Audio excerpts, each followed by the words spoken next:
जी। अच्छा चलें। अब मैं ना सबसे पहले आपको ये बता देता हूँ कि ये बुक हमने क्यों जनरेट की थी। आज आज से तकरीबन 3-4 साल पहले जब हमने अपना सेशन, ये मैं बुक का रिव्यू करने जा रहा हूँ, ठीक है ना, जो लोग रिकॉर्डेड ले रहे हैं उनके लिए भी। तो आज से 3-4 साल पहले जब हमने स्टार्ट किया था, हमारा 2021 में बैच स्टार्ट हुआ था। तो उस वक्त हमने MS2 जब पढ़ाना शुरू किया तो बहुत सारा ये इश्यूज हमें भी आते थे और स्टूडेंट्स की तरफ से भी थे कि सर एक स्ट्रक्चर्ड आपका जो है ना अ, यानी कि मेथड होना चाहिए, जो कि नजर आए, जो कि पता हो हमें पहले से, जो कि ऑलरेडी हमें पता हो कि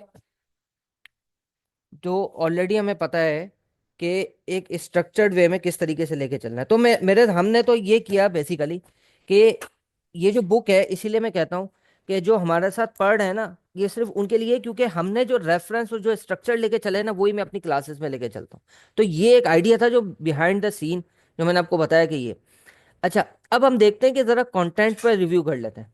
ठीक है, कंटेंट मैंने स्टार्ट किया। मैं देखता हूँ कि इस बुक में ये वॉल्यूम 1 जो लिखा हुआ है ना, सबसे पहले मैं आपको बता दूं, क्लियरफाई कर दूं कि जब हमने पहला इसका यानी कि पहली यानी कि इसका वो लिया था, बुक बुक का पहला हमारा जो सेशन था, उसमें ये था कि हमने वॉल्यूम 1 और वॉल्यूम 2 में उसको तोड़ा था। और उसमें बहुत सारी चीजें ऐसी थी कि जैसे फॉर एग्जांपल क्वेश्चन जो है ना बार बार रिपीट हो रहे हैं। और कुछ और चीजें भी थी, जैसे टैक्स का जो और लॉ वाला हिस्सा था ना, खास तौर पे वो हमने पूरा का पूरा इसमें इंक्लूड कर दिया था। वो वाले सेक्शन जो हम समझते हैं कि जो आपको देखने चाहिए, तो वो भी हमारी बुक का पार्ट हुआ करता था। ठीक है ना। तो इसलिए फिर उसको हमने बहुत सारी चीजें इस तरह फिल्टर आउट की। अच्छा, आपके पास स्क्रीन शेयर नहीं हो रही, बिल्कुल सही है। मैं ज़रा अच्छा किया आपने मुझे याद दिला दिया। मैं ज़रा बुक की स्क्रीन शेयर कर देता हूँ, क्योंकि आपके सामने क्वेश्चन ही आ रहा होगा। अब आ रही है बुक नज़र?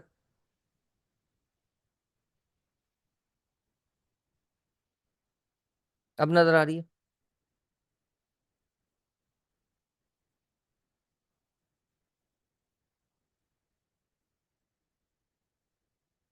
तो ये देखें, ये सेकंड एडिशन है। ठीक है, सेकंड, मैं जिसकी बात कर रहा था ये सेकंड एडिशन है हमारा। फर्स्ट एडिशन में हमने ये किया था कि दो हिस्सों में किया था, वॉल्यूम 1 और वॉल्यूम 2। फिर हमने स्क्वीज कर दी बहुत सारी चीजें, जो कि फिल्टर आउट की एक्सपीरियंस के साथ हमने देखा कि इसकी शायद इतनी ज्यादा नीड नहीं है, या ये डुप्लीकेशन हो रही है। जैसे मैंने आपको एग्जांपल दी कि लॉ वाला जो पार्ट था वो हमने इसमें इसलिए निकाल दिया, एक्सक्लूड कर दिया कि भाई ये अलग से ऑर्डिनेंस तो वैसे भी बच्चे को लेना ही है। तो ऑर्डिनेंस में वैसा ही लॉ है, तो फिर उसमें इसको डालना डुप्लीकेशन हो जाएगी। तो इस तरह बहुत सारी चीजें हमने फिल्टर आउट की और फिर कर करके ना इसको वॉल्यूम 1 की वॉल्यूम कर दिया। तो अब ये सबसे पहला कंफ्यूजन जो आता है कि सर वॉल्यूम 1 लिखा है तो क्या वॉल्यूम 2 भी? ऐसा कुछ भी नहीं है, बस ये एक प्रिंटिंग मिस्टेक रह गई है कि जिसमें आप इसमें वॉल्यूम 1 लिखा हुआ नजर आ रहा है, असल में है एक ही वॉल्यूम। अच्छा, इस मैं अगर मैं देखूं तो सबसे पहले मैं इंडेक्स इंडेक्स को देख लेता हूँ, यहीं से समझ में आ जाएगा। जैसे पार्ट ए है इंट्रोडक्शन, पार्ट बी है जो स्ट्रेटेजिक बिजनेस और HRM।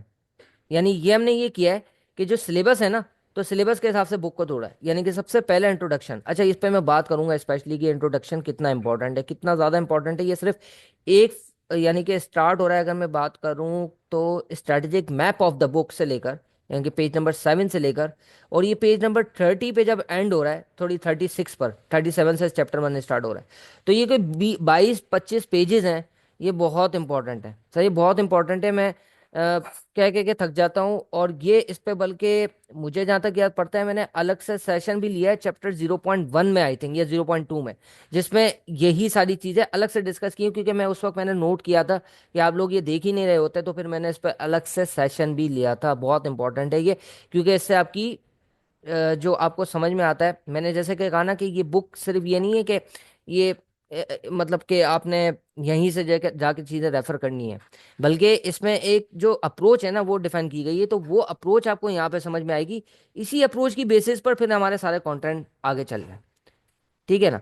और ये बहुत इंपॉर्टेंट है, इसमें रिसर्च वर्क, यानी कि ब्लेंडर्स स्टूडेंट जो करते हैं, एनालिसिस है, बहुत सारी ऐसी चीज़ें बहुत काम है।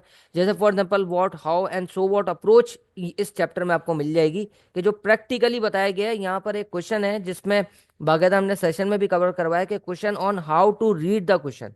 तो ये इस तरह की बहुत सारी इंपॉर्टेंट चीज़ें हैं, क्रिटिकल मैं कहूँगा, जो यानी कि फाउंडेशन आपके लिए बहुत लेवल का यानी कि चीज़ें हैं कि जो आपको देखनी चाहिए। इसके बगैर आपकी फाउंडेशन, यानी कि वही वाली बात है ना कि हमने जो पहली क्लास में भी ये देखा, बहुत सारे स्टूडेंट्स हमारे साथ जो हैं जब कहते उन्होंने ये एग्री किया कि हम जिस तरीके से सोचते थे उस तरीके से तो करना ही नहीं है काम। तो भाई ये चीज़ यहाँ से समझ में आएगी। ये बहुत इंपॉर्टेंट पार्ट है। इसके बाद हमारा शुरू होता है पार्ट बी। ये स्ट्रेटेजिक बिजनेस और एचआरएम वाला पार्ट है, यानी कि जितनी भी थ्योरीज हैं वो आपको यहाँ पे मिल जाएंगी। फिर एथिक्स एंड गवर्नेंस का अलग से हमने किया हुआ है। फिर फाइनेंशियल एंड परफॉर्मेंस मैनेजमेंट, ये बीएफडी वाला एरिया है सर, साउथ का BFD and performance management area. अच्छा, इसके बाद हमने क्या किया कि हमारे अपने पास पेपर्स हैं जो हमने मॉक्स लिए हैं। तो जो इम्पोर्टेंट मॉक्स हैं वो हमने यहाँ पे इंक्लूड किए हैं। आई थिंक 2-3 मॉक आपको मिल जाएंगे जो कि हम सेशन के एंड में हर दफा ले रहे होते हैं। उसके बाद है प्रैक्टिस क्वेश्चंस एंड कंक्लूजन। अच्छा, प्रैक्टिस क्वेश्चन और पार्ट एफ जो है वो उसमें आईसीडब्ल्यू के पास पेपर्स यानी कि हमने दिए, आई कैप के पास पेपर्स यहाँ पे हैं, ठीक है, और फिर कंक्लूजन है। अच्छा, अब ये जो आईसीडब्ल्यू के जो पास पेपर्स है ना, इसमें ही आपको इसके की पॉइंट्स मिल जाएंगे। अच्छा, मैं जरा बताता हूँ की पॉइंट्स, और क्योंकि एक ये भी सवाल आ रहा होता है कि सर कंप्लीट आंसर है नहीं है, ये क्या है। अच्छा, इसके बाद मैं अभी सिर्फ आपको कंटेंट समझा रहा हूँ। इसके बाद पार्ट जी आता है, ये है इंटरेस्टिंग पार्ट के जिसमें हमने कहा है कि की points of questions covered in chapter, जो कि हमने लाइव सेशंस में की पॉइंट्स, सॉरी, इंटरेक्टिव और सेल्फ टेस्ट क्वेश्चंस करवाए हैं, जो कि चैप्टर वाइज हमने यहाँ पे दिए हुए हैं कि वो की पॉइंट्स आपको मिल जाएंगे, जो आपको हमारे लेक्चर में नजर आता होगा की पॉइंट्स शो हो रहे होते होंगे। कितने लोग हैं जिन्होंने लेक्चर्स लिए हमारे, जब एटलीस्ट चैप्टर 1 लिया हो? जी, कुछ ऐसे लोग हैं? जी, कोई ऐसा बंदा है जिसने चैप्टर 1 ही लिया हो एटलीस्ट, चले चैप्टर 3 तक। तो सभी आपने देखा होगा कि इंटरेक्टिव क्वेश्चंस आपको वहां पे की पॉइंट्स नजर आते होंगे, या सेल्फ टेस्ट क्वेश्चन के की पॉइंट्स नजर आते होंगे। क्या मैं ठीक कह रहा हूँ?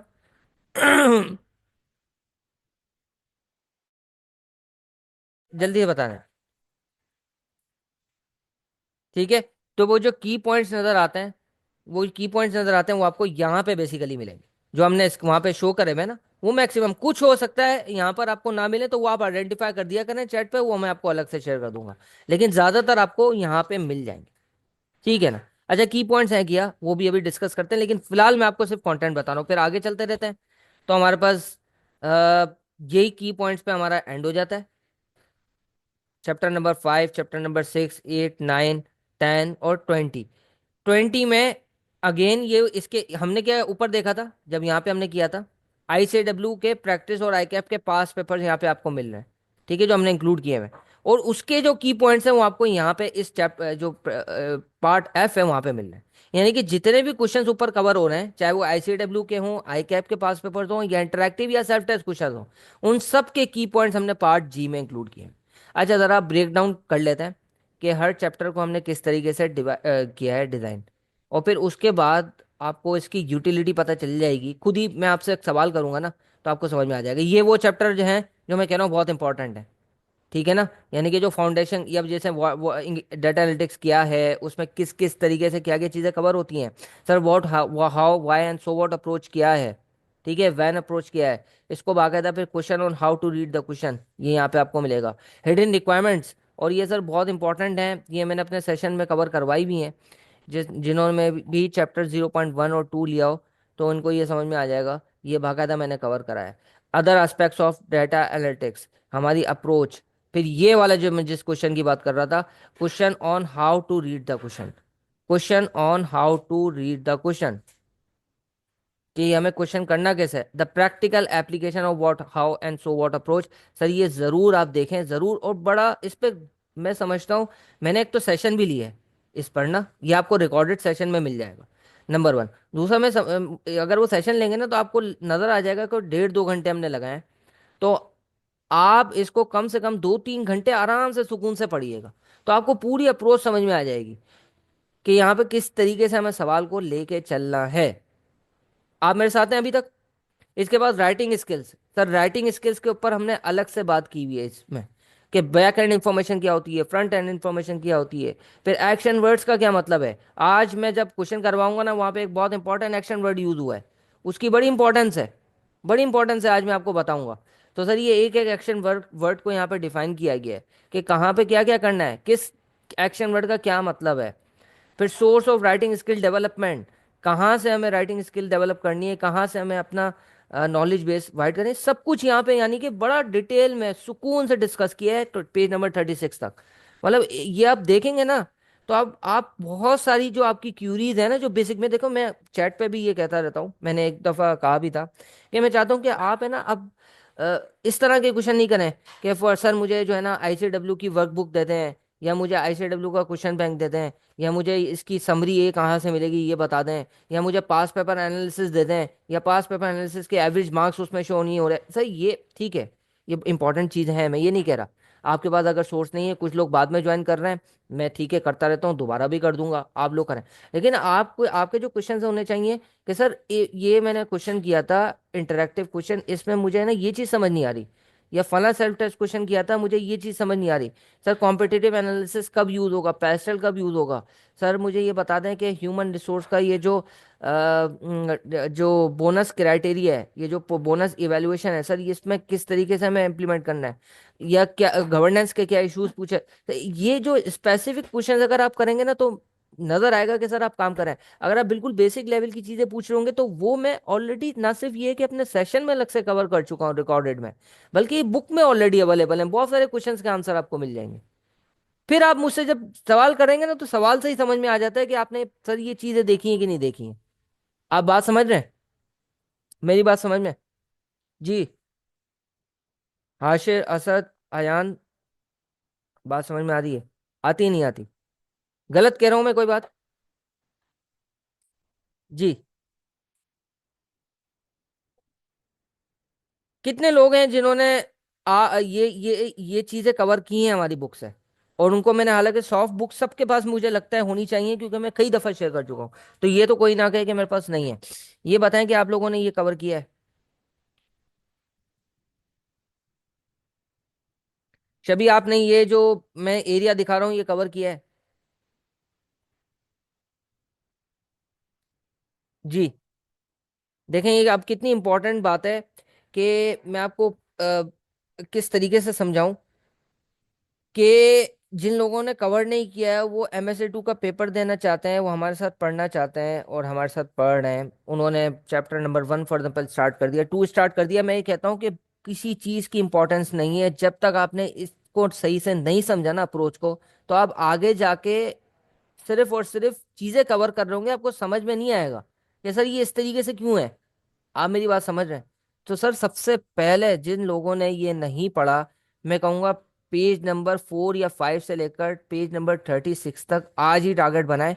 मुझे इस पर सुकून से 2-3 घंटे लगा के समझना है कि सर ये क्या बात की गई है। सही है? सुकून से टाइम लगाना है।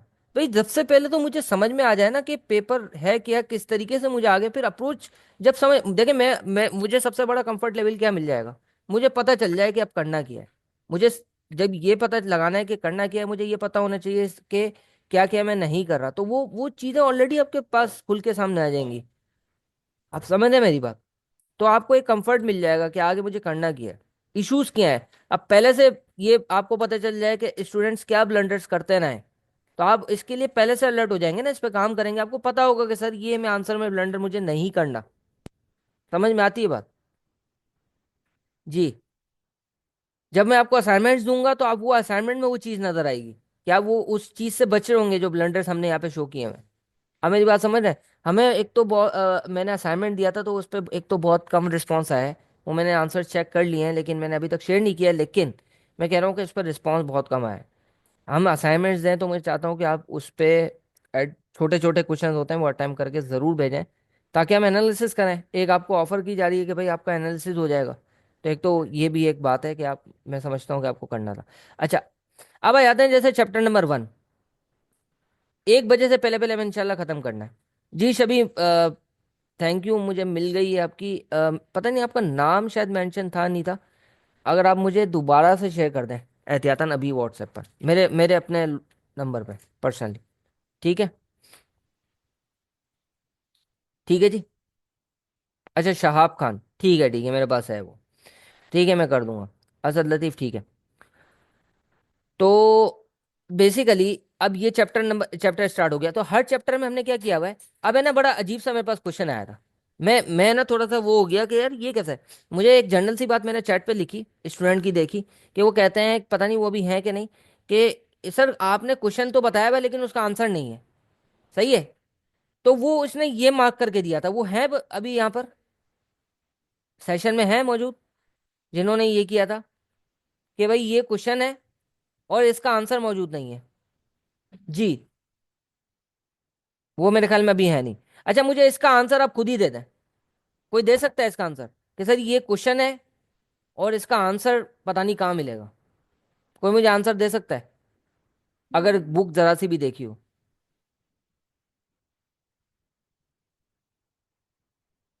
जी जल्दी से बताएं।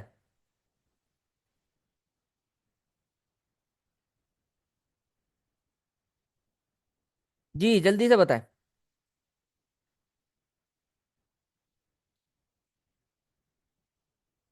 अयान तारिक। सर ये क्वेश्चन मैंने मार्क किया हुआ है, मुझे जल्दी से बताएं कि इसमें मैंने लिखा है what factors need to be considered during analysis choice and implementation phase of strategic development.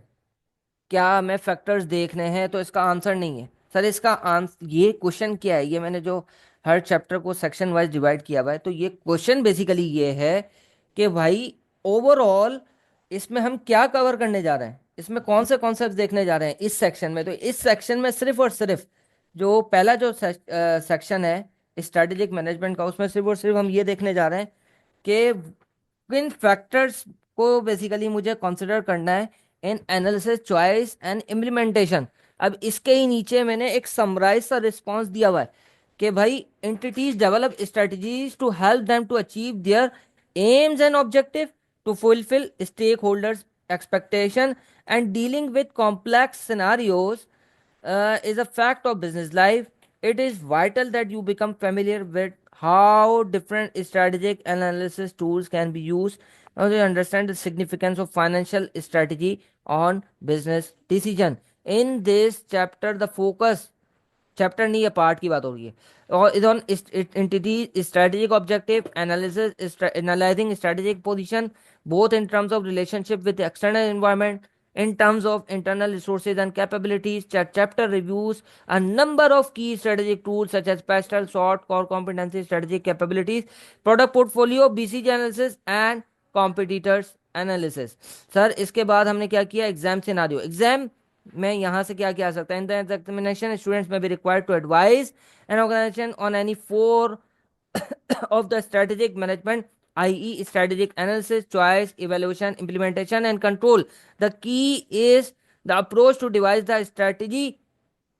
क्या क्लासिकल को फॉलो करना है, क्या इमर्जेंट को फॉलो करना है, या फ्री व्हीलिंग अपॉर्चुनिज्म को फॉलो करना है, या परसू करना है। इंटरेस्टिंग इज अभी तक आई कैप ने इस चीज पर क्वेश्चन नहीं किया। तो की स्ट्रेटेजिक टूल्स और कॉन्सेप्ट्स जो इस को कवर, इस चीज को समझने के लिए ये ऊपर जो ऑब्जेक्टिव बताया गया है सर, इस यहाँ पर ये जो इस सेक्शन में क्या क्या कवर है, कैरेक्टरिस्टिक्स ऑफ स्ट्रेटेजिक डिसीजन। और हमें अगर हम देखें उस स्ट्रेटेजिक डिसीजन की डेफिनेशन पे जाएं तो तीन कीवर्ड्स हमें मिलते हैं कि it is complex, uncertain and operational decision making and integrated approach and implication for change inclusive of change in organizational culture. ये सारी की सारी चीजें ऐसी हैं कि अगर आपने कोई स्ट्रेटेजिक डिसीजन लिया कि तो सबसे पहले वो कॉम्प्लेक्स होगा, अनसर्टेन होगा, हमें नहीं पता, ऑपरेशनल डिसीजन मेकिंग भी उसमें इन्वॉल्व होगी, इंटीग्रेटेड अप्रोच होगी थ्रू आउट द ऑर्गेनाइजेशन, इसका इम्पैक्ट आएगा, और इसकी वजह से चेंज आना ही आना है। अगर आपने कोई स्ट्रेटेजिक डिसीजन लिया है तो एक चेंज आएगा, और वो चेंज ऑर्गेनाइजेशन स्ट्रक्चर में भी आएगा, ऑर्गेनाइजेशन कल्चर में भी आएगा। स्ट्रेटजीज के एलिमेंट्स क्या हैं, एनालिसिस, चॉइस और इम्प्लीमेंटेशन। इसी तरह जो फैक्टर्स जिन जिन जो हमें स्ट्रेटजीज में देखने होंगे, जो स्ट्रेटजी जिन पर फाउंड कर रही होगी, जिस पर बेसिस होगी, वो mission, vision, strategic intent, goals, AIIMS, external environment. और फिर हर चीज को शॉर्ट शॉर्ट में बताया गया है कि फंडामेंटल पर्पस को मिशन कहते हैं, डिजायर्ड फ्यूचर स्टेट को विजन कहते हैं। स्ट्रेटेजिक इंटेंट का मतलब है जो विजन तो है लेकिन स्पेसिफिक टू रिसोर्सेज रिक्वायर्ड, के इस ये जो विजन है हमारा, डिजायर्ड फ्यूचर स्टेट है, उसको अचीव करने के लिए क्या रिसोर्सेज चाहिए, तो ये स्ट्रेटेजिक इंटेंट बन जाएगा। फिर हम गोल्स क्या है, इंप्लाइड एक्शंस। विजन या स्ट्रेटेजिक इंटेंट को अचीव करने के लिए हमारे जो इंप्लाइड हम क्या एक्शंस लेने जा रहे हैं वो हमारे गोल्स होंगे।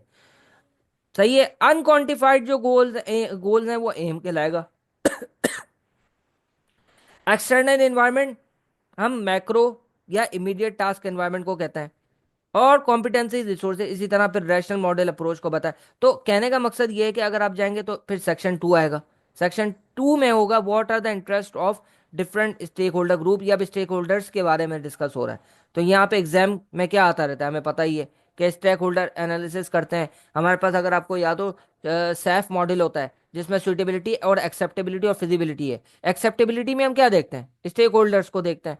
तो यहाँ पे बेसिकली स्टेक होल्डर एनालिसिस आ सकता है। और इसके लिए की स्ट्रेटेजिक टूल्स यहाँ पे बताए गए हैं कि प्राइमरी सेकेंडरी ऑब्जेक्टिव क्या होता है, trade off between short term and long term goals, competitive strategy, financial strategies, investment strategies, sir life cycle model, value based management, ये सारा का सारा इस सेक्शन का पार्ट है। फिर एक्सटर्नल बिजनेस इन्वायरमेंट है तो वहाँ पे पेस्टल सॉर्ट और कॉम्पिटिटर एनालिसिस आ जाते हैं। ठीक है, ये 3 टूल है। तो बेसिकली अगर आप देखें तो ये सेक्शन है। अब आपको, मुझे कोई, अयान, सॉरी असद, क्या आप अनम्यूट हो सकते हैं? असद आप अनम्यूट हो सकते हैं? जल्दी से बस क्लोज करना है इस सेक्शन को, हमारा बुक के रिव्यू को। जी। जी असद, कोई भी अनम्यूट हो सकता है, मुझे बता दे। अयान अगर आप हो सकते हैं, अदील आप हो सकते हैं, बस एक शॉर्ट से डिस्कशन करना है मुझे। ठीक है शबी, आप आ जाएं। मैं आपको, ठीक है Shabi, I have asked you to unmute yourself. जी प्लीज। ठीक है, अब आप मुझे सुन सकते हैं? जी सुन सकता हूँ जी सर। ठीक, चलिए शुरू करते हैं। जी। शबी मुझे ये बताएं कि आपको ओवरऑल जो मैंने अभी ये कवर किया है तो आपको क्या समझ में आता है कि इस ई की क्या कंटेंट है? आपने बुक का पूरा स्ट्रक्चर बताया है कि स्टडी अप्रोच क्या होनी चाहिए, जो भी क्वेश्चन है उसकी क्या समरी है, किस क्वेश्चन की या कॉन्सेप्ट की क्या है, उसको आपने लिंक किया हुआ है। हर सेक्शन बनाए हुए हैं बुक के, ABCDE जो क्वेश्चंस आपने किए हुए हैं उसमें जो की पॉइंट्स हैं उनके आपने अलग से एरिया बनाया हुआ है, एरिया F, उसके बारे में बात की है आपने।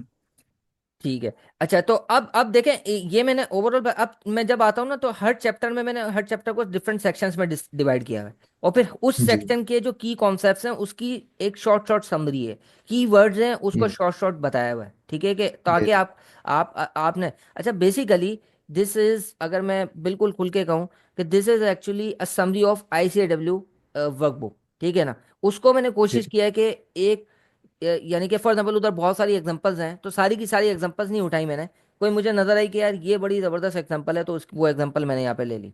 ठीक है। जी। और हर कॉन्सेप्ट को शॉर्ट शॉर्ट मैंने यहाँ पे डिफाइन कर दिया अपने वर्ड्स में। ठीक है, ये जी नजर आ रहा है? उसकी। ठीक है। अच्छा, अब है ना एक, ये जो है हमारा, ये वाला जो सेक्शन था ना, यानी कि जहाँ से हमने स्टार्ट लिया था, एक मिनट आता हूँ, ये यानी पार्ट बी। तो ये पार्ट बी चल रहा है, यानी कि पार्ट बी में हर चैप्टर में आपके साथ ये हो रहा होगा और आपको नजर आ जी। रहा हो। ठीक है। अब इसी तरह पार्ट सी में जो चैप्टर्स हैं उसमें भी इसी तरीके से हमने समरी बनाई हुई है। ठीक है। डी में आपको नजर आ जाएगा कि वो BFD के कॉन्सेप्ट्स हैं वो आपको डिफाइन किए हुए हैं। इसी तरह पार्ट ई में आएंगे वो मॉक है, वो अलग चीज़ है। पार्ट एफ में आएंगे वो IKF और ICW के क्वेश्चंस आपको मिल जाएंगे, और कुछ ये जी। Conclusion the grand unstructured writing है, इसका अलग पर्पज है, मैं आपको बताऊंगा एंड में। इसके बाद पार्ट जी में जब आएंगे ना, तो अब मैं बताता हूँ ये पार्ट जी में क्या है। अच्छा, सबसे पहले हम उस चैप्टर को कंप्लीट कर लें, छवि चैप्टर नंबर 1 को। तो चैप्टर नंबर 1 में ये इसी तरह सेक्शन वाइज आपको चीजें मिलेंगी। ठीक है, ये सारे सेक्शंस हो हाँ। गए। उसके बाद जब हम एंड में आएंगे, जब सारे सेक्शंस खत्म हो जाएंगे, तो बिल्कुल एंड में आ जाता है तो एक, यानी कि एक ब्रीफ समरी आपको मिल जाएगी जो कि हमने ऑलरेडी समराइज किया हुआ है। तो आपको बस देखने, एक मतलब होता है ना शॉर्ट वर्जन, आपने जल्दी जल्दी घुमा लिया। और फिर उसके बाद हमने ये किया हुआ है कि जो इंटरैक्टिव क्वेश्चंस इस चैप्टर में हैं वो हमने बताया। सही है, ये इंटरैक्टिव ठीक। क्वेश्चन। और फिर उसका, उसमें क्या टॉपिक कवर किया हुआ है और उसकी ब्रीफ समरी भी बता दी। यस। ऑलराइट। सही है। और ये आपको सारे यस। क्वेश्चंस की मिलेगी। अच्छा, ये कहीं कहीं गलती की हुई है, जैसे ये सेल्फ टेस्ट क्वेश्चन, ये इंटरैक्टिव लिखा हुआ है, इधर सेल्फ टेस्ट है, ये इंटरैक्टिव क्वेश्चन ही है। ये थोड़ा सा वो है। लेकिन ये देखेंगे ना तो आपको नजर आ जाएगा, क्वेश्चन नंबर 1 STF है, LBG है, ये इंटरैक्टिव क्वेश्चन चल रहे हैं सारे। ठीक है, वैल्यू, और ये ठीक। कॉन्सेप्ट्स कवर हैं, और यहाँ पे आपकी समरी आ गई। इसी तरह सेल्फ टेस्ट क्वेश्चंस का भी हमने ये किया हुआ है। अच्छा, अब ये मैं आपको अभी से बता दूं, देखो मैंने कोशिश की है कि समरी में सबकी प्रोवाइड कर दूं, यानी कि आपको जितने भी इंटरेक्टिव और सेल्फ टेस्ट क्वेश्चंस हैं उन सब की आपको एक शॉर्ट, आपको पता होगा इसमें क्या कॉन्सेप्ट्स हैं और क्या समरी है, कि एक ब्रीफ, सही। जैसे for the question requires you to assess opportunity, थोड़ा सा मैंने बता दिया।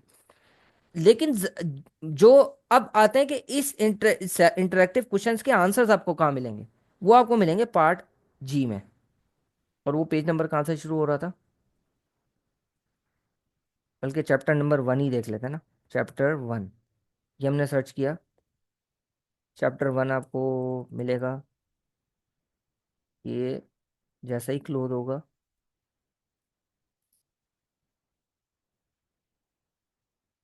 अच्छा, चैप्टर को भी इसने वो किया हुआ है, उसके साथ कर रहा है ना,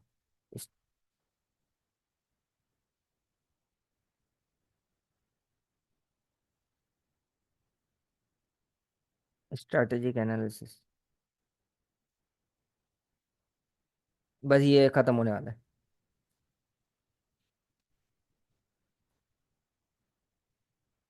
चैप्टर 1 पे आएंगे हम तो,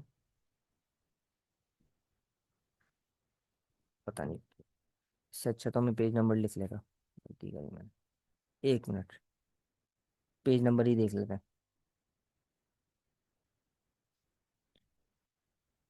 पार्ट एफ और पार्ट जी, ये 731 है, तो हम 750 पेज पे देखते हैं क्या है, 750, सही है, बिल्कुल सही है। अब ये चैप्टर नंबर 1 है। अब चैप्टर नंबर 1 का आपको यहाँ पे नजर आएगा, ये चैप्टर नंबर 1 पार्ट जी में जो रिपीट हो रहा है, ठीक है सभी। तो यहाँ पे आपको नजर आएगा इंटरेक्टिव क्वेश्चंस हैं और इसके ये की पॉइंट्स हैं, मेरे ख्याल में वो म्यूट हो गए। तो ये देखें, आपको यहाँ पे की पॉइंट्स मिले। अब की पॉइंट्स में अगेन समरी है, हमने ये बताया इंडस्ट्री कॉन्सेप्ट क्या अटैच किया है, आइडिया का क्या मतलब है, आइडिया का मतलब ये है कि सर इसको किस तरीके से हमें अप्रोच करना है क्वेश्चन को, क्या हमें सोचना है, या ओवरऑल इसको किस तरीके से आंसर हम करेंगे, हमारे जहन में क्या क्या होना चाहिए। तो ये तीनों चीजें यहाँ पे हमने बताया, इंडस्ट्री कौन सी है, कॉन्सेप्ट क्या अटैच हुआ है, आइडिया क्या है। फिर ये सवाल था ये कि हमें इवेलुएट करना था अपॉर्चुनिटीज और थ्रेट, तो हमने समराइज कर दिया यहाँ पर स्ट्रेंथ्स और वीकनेसेस को भी, ठीक है। तो अब ये बेसिकली अब आपको क्या समझ में आता है सभी, देखें अभी तक जो हमने जो रिव्यू किया है जो, इसमें क्या समझ में आता है कि मुझे इसकी इस बुक की यूटिलिटी क्या है। जी सभी, मैंने आपको अनम्यूट कर दिया। इस बुक की यूटिलिटी है कि अक्सर स्टूडेंट ग्रुप में भी पूछ रहे होते हैं कि हमें चैप्टर वाइज पास पेपर भेज दें या हमें कॉन्सेप्ट वाइज पास पेपर भेज दें।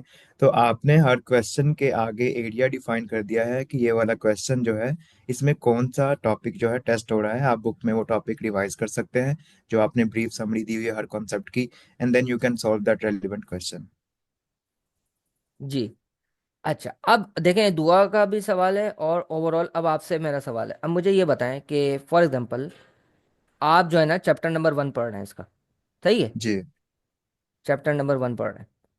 अब चैप्टर नंबर 1 मैं देख रहा हूँ, चलें चैप्टर नंबर 1 नहीं, चैप्टर ये देख लेते हैं, चैप्टर 3, सही है, स्ट्रेटेजिक चॉइस का आपने स्टार्ट किया। अब बोल रहे हैं आप ये स्ट्रेटेजिक चॉइस, अब आपने यहाँ पे ये देखा, इसमें एग्जाम सिनारियो देखे, आपने देख लिया कॉम्पिटिटिव स्ट्रेटजीज क्या होती हैं, how to compete, product market strategies, where to compete, और इंस्टीट्यूशनल यस। स्ट्रेटजीज का मतलब होता है मेथड और ग्रोथ। और फिर आगे मैं इसको देख रहा हूँ। अब मुझे ये बताएं कि क्या ये अगर मैं देखूं इस तरीके से जल्दी जल्दी, तो क्या ये सफिशिएंट है, अगर और अगर सफिशिएंट है तो किस केस में सफिशिएंट है, यानी कि मैंने बस ये पढ़ लिया, मैं मतलब मेरे कॉन्सेप्ट रिवाइज हो गए, क्या ये बात सही है। जी, ये बात सही है। उसके बाद आप प्रैक्टिस क्वेश्चंस की तरफ जा सकते हैं, रेलिवेंट कॉन्सेप्ट को ढूंढ सकते हैं कि किस केस स्टडी में ये टेस्ट हुआ है, and you can practice that. ठीक है। अच्छा, अब मैं ना शबी इस पे ना एक बात दो बातें करूंगा। एक तो है ना सबसे पहली बात, कि जो मैं पहले भी कई दफ़ा कर चुका हूँ, कि अगर आपने, एक सवाल अभी भी आया था कि सर एसपीएम की, पहला सवाल ये है कि सर आप सिर्फ आपकी बुक को लेके चलें तो क्या ये सफिशिएंट है। दूसरा सवाल ये है कि सर एसपीएम जिन लोगों ने पढ़ा हुआ है तो क्या उनको रिवाइज करने की ज़रूरत है कि नहीं। देखिए मैं सबसे पहले ये कहूँगा कि एटलीस्ट आपने आईसीडब्ल्यू का ना एक दफ़ा, यानी कि हमारी बुक को आप अभी टच ना करें, एक दफ़ा आपने जो सिलेक्टेड चैप्टर्स हैं उसको एक दफ़ा सही से रिव्यू ज़रूर करना है। उसकी वजह ये है ऑलराइट। कि मैं पहले भी कह चुका हूँ, इससे दो फायदे होंगे। एक तो रीडिंग, आपको रीडिंग की आदत होगी। दूसरा फायदा ये है कि अगर कोई कॉन्सेप्ट हमें ये ऐसा लगता है कि हमें सारे कॉन्सेप्ट रिवाइज हैं, लेकिन अक्सर ऐसा होता है कि बहुत सारे कॉन्सेप्ट हमें याद नहीं होते, तो ये दोनों चीज़ें हल हो जाएंगी, वो रिस्क भी कवर हो जाएगा। और जहाँ तक सवाल लेके कि सर मैंने एसपीएम पढ़ा हुआ है तो एसपीएम बुक को रेफर क्यों ना करूँ, इसको क्यों करूँ, इसका बहुत ही आसान ओके। जवाब है कि भाई जब रिवाइज आपने करना ही है ना, तो होता ही है कि अगर आप सेम मटेरियल से रिवाइज करोगे तो उससे एक तो आपका वैसे इंटरेस्ट आउट हो जाता है, ठीक है ना। एसपीएम पहले से जी। पढ़ा था, आप दोबारा से भी वो पढ़ेंगे तो एक तो वो तो उसमें रिस्क ये होता है कि आपसे आपका सही से रिवीजन नहीं होगा, आप बस देख रहे यस। होंगे चीज़ों को। तो एक ये फायदा हो जाएगा कि आपके पास एक नया मटेरियल है, आप उसको उससे रिवाइज कर लें। दूसरा रिस्क भी कवर हो जाएगा, तीसरा रीडिंग की आदत हो जाएगी। तो मैं एक ये यानी कि ये जो बुक है ना सर, दिस इज समराइज जी। वर्जन। और समराइज वर्जन पे जब जाया जाता है जब हमारे पास हमने डिटेल में पढ़ा हो। It is actually good book for the quick reference before exam. कि आपने अभी ना सब रिवाइज कर लिया, अब आपको जल्दी जल्दी चीज़ें देखनी है। फॉर एग्जाम्पल आपने एग्जाम से एक महीने पहले, 1.5 महीने पहले अब आपने दोबारा से रिवाइज करना है, तो जब आप इस बुक को रेफर कर सकते हैं। बात समझ में आई? जी। ठीक है। तो लेकिन मैं ये नहीं कह रहा कि आपने इस बुक को रेफर नहीं करना। हाँ, इसका मैं आपको यूटिलिटी बता रहा हूँ कि ये कब है, ये कब आपको हेल्प के लिए हेल्पफुल रहेगी। कि जब आपने डिटेल में देखा हुआ है तो आपका पहला स्टार्ट यही होना चाहिए कि एटलीस्ट एक दफ़ा तो आपने आईसीडब्ल्यू की जो बुक है, वर्क बुक, उसके जो सिलेक्टेड चैप्टर्स है उससे देखा हो। बात समझ में आती? ऑलराइट। हम्म। जी बिल्कुल। इसमें कोई इबाम है अब आज के बाद, अगर ये कोई देख लेता है रिकॉर्डेड या लाइव जो हमारे साथ है, नहीं, फिलहाल कि मुझे तो नहीं है। और किसी को कोई? ठीक है। अच्छा, अब देखें दूसरी एक एक मैं इंपॉर्टेंट चीज बता दूं।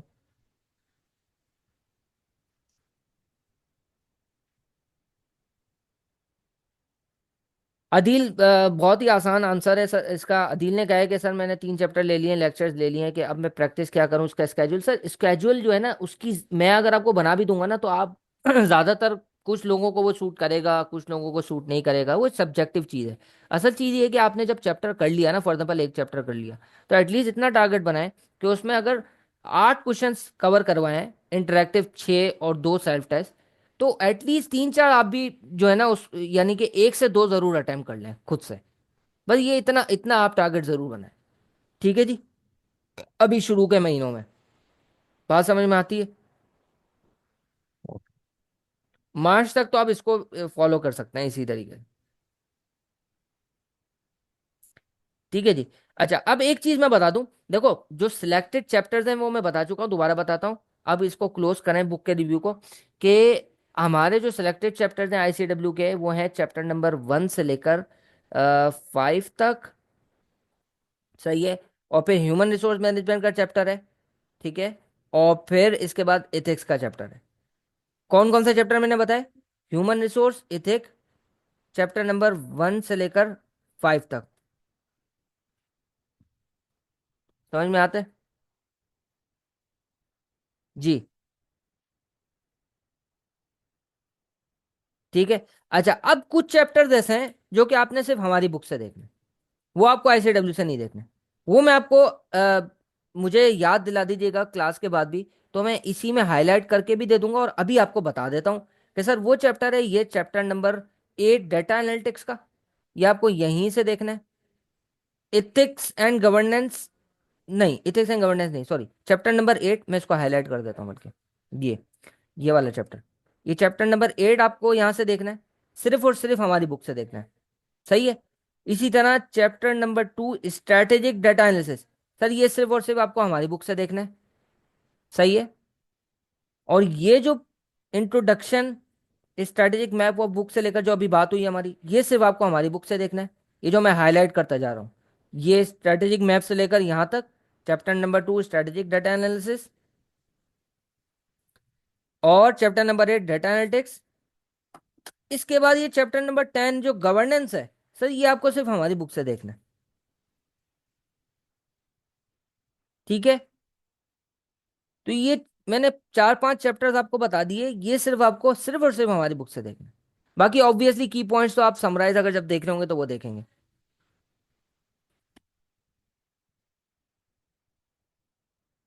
ठीक है। तो सर ये ओवरऑल मैंने आपको बता दिया अब अगर किसी का क्वेश्चन है तो करें, वरना मैं इसको क्लोज करूं बुक के रिव्यू को, और फिर हम क्वेश्चन स्टार्ट करें। मेरे ख्याल में नमाज का टाइम भी होने वाला है, तो 10-15 मिनट हम करते हैं। अभी मैं इधर एंड कर रहा हूँ सेशन, दोबारा से इसी लिंक पर ज्वाइन कर लें। ठीक है जी। अल्लाह हाफिज।